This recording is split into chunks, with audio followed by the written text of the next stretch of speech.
let us start another topic which is beats. Beats basically क्या होता है? जैसे आपने अगर वूफर्स देखे होंगे तो छोटी-छोटी अलग-अलग टाइप की बीट्स निकालते हैं, मिलती हैं, दुम दुम दुम. तो these are called beats. तो beats basically होती क्या है?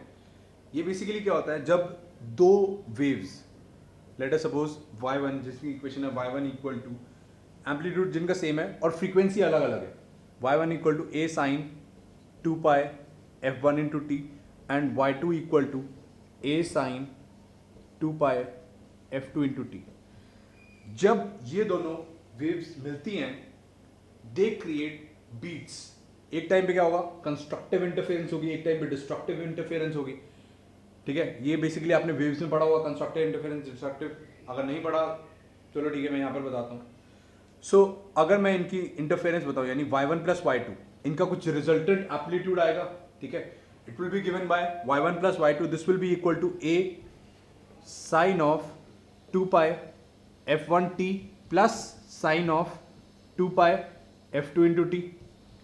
तो यहाँ पर अगर मैं फॉर्मूला लगा दूँ sine c plus sine D, तो उसका फॉर्मूला क्या होता है, sine c plus sine D 2 sine c plus D by two cos of c minus D by to. यानी इसका क्या आएगा 2a into sine of 2 pi f1 plus f2 into T by to.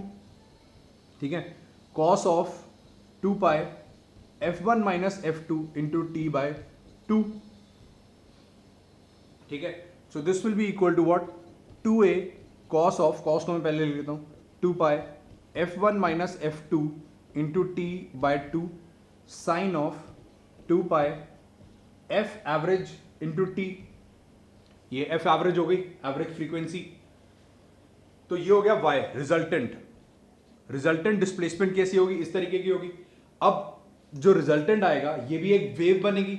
अगर दोनों की फ्रीक्वेंसी अलग अलग है, अब ये दोनों अगर इंटरफेयर कर रही हैं तो एक फाइनल जो मिलेगा आउटपुट मेरे को, लेट अस सपोज एक वेव ऐसी थी, ठीक है, इसकी फ्रीक्वेंसी कुछ और है, एक और वेव है उसकी फ्रीक्वेंसी कुछ और है. ठीक है, तो यानी लैम्डा भी अलग अलग होगा. जब ये फाइनली फॉर्म करेंगी they will also form a wave sort of a thing. ठीक है, जो वेव बनेगी उसका रिजल्टेंट एम्पलीट्यूड कैसा होगा, इस तरीके का होगा. एंड जनरली क्या होता है, उसका फॉर्मूला क्या होता है, A B sine of 2 pi F A V into T. यही फॉर्मूला होता है. तो बेसिकली एम्पलीट्यूड को मैं क्या लिख सकता हूं, 2a into cos of 2 pi f1 minus f2 t by two. Because जो फाइनल रिजल्टेंट वेव मिल रही है, अगर वेव है तो उसकी इक्वेशन यही होती है, साइन ही आएगा, कॉस नहीं आता वेव की इक्वेशन के अंदर.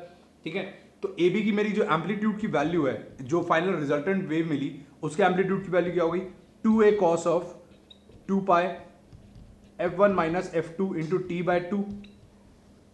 ठीक है ना. और एम्पलीट्यूड का स्क्वायर का मतलब क्या हो गया, ए बी का स्क्वायर. ए बी का square is directly proportional to what, cos square 2 pi f1 minus f2 into T by two. ठीक है, और एम्पलीट्यूड का स्क्वायर क्या होता है, intensity. Intensity is directly proportional to amplitude का square which is directly proportional to cos square of this thing. ठीक है, और जब भी क्या होता है, अगर इंटेंसिटी जब जब मैक्सिमम होती है तो क्या होती है, मेरे को बीट्स मिलती हैं. जैसे कि एक पॉइंट पे मेरे को इंटेंसिटी मैक्सिमम, जूम, थोड़े टाइम के बाद जूम, तो दीज आर कॉल्ड बीट्स. और दो बीट का जो बीच का टाइम होता है दैट इज कॉल्ड बीट. अगर उनका इन्वर्स कर दो that is called, there is something called beat frequency. मतलब कितने टाइम के बाद मेरे को बीट मिलेगी, that is called beat frequency.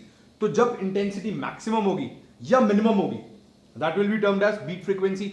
ये मैक्सिमम और मिनिमम कब हो सकती है, when this value is equal to either plus minus 1 cos of 2 pi into f1 minus ft into 2 by t by 2, या तो plus minus 1 हो या 0 हो.